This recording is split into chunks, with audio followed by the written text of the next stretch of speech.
Crête du Galibier, altitude 2700 mètres. Dans cet environnement minéral, Cédric repère très vite des traces de vie. Ouais, là, il y a la valériane à feuilles de saule. Pareil, ça, c'est pas si fréquent, quoi. Dans cet écosystème de haute montagne, les fleurs se montrent particulièrement résistantes et nombreuses.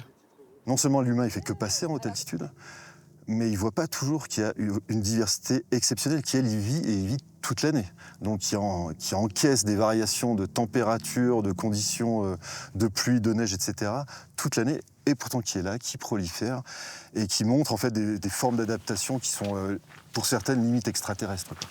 Pour prendre la mesure de cette biodiversité étonnante, Cécile a suivi Cédric.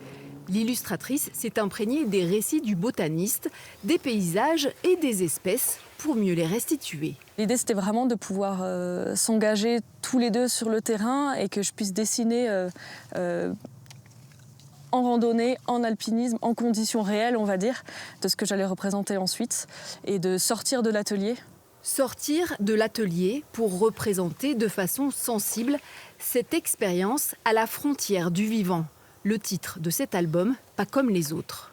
On sort un peu du protocole montagnard où l'ego est au centre des histoires et où on parle que de performances sportives. Pour une fois, on va parler de la montagne comme de l'environnement, de son vivant et de comment elle évolue depuis des millénaires.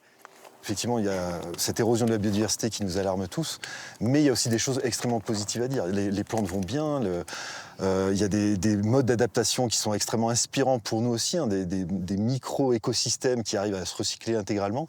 Et c'est vrai quand on passe beaucoup de temps à observer, à étudier, à essayer de comprendre ces mécanismes du vivant, c'est quelque chose qui donne, oui, un petit peu d'espoir. Ouais.